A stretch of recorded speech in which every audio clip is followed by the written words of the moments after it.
Bonjour de nouveau, je continue sur l'ouvrage de Carole Martinez intitulé Les roses fauves.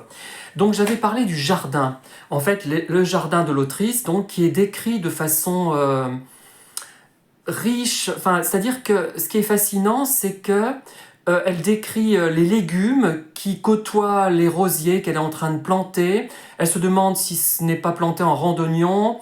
On voit très bien cette image, on visualise très bien ce jardin, ou très mal, parce qu'on croit comprendre ce que veut exprimer l'auteur, mais pas forcément.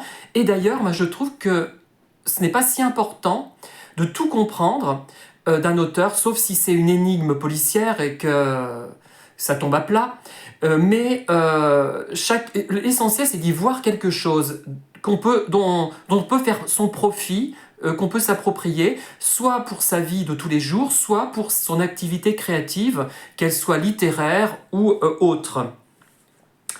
Et il y a un moment donné, elle veut ratisser des feuilles, les feuilles de noyer. C'est vrai que c'est pas très beau, je dirais, les feuilles de noyer.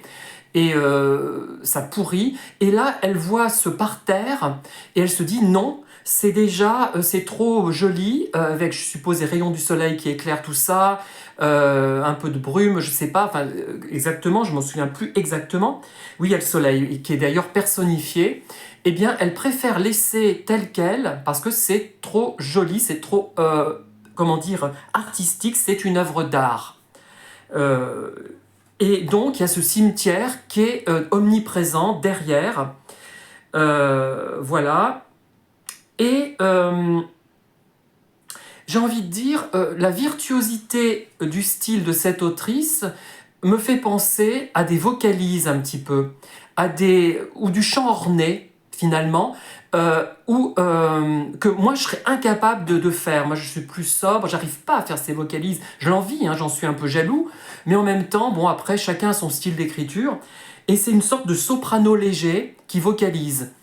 Ou alors ça peut être, si on est dans un opéra de Rossini, une mezzo-soprano colorature ou une contralto colorature.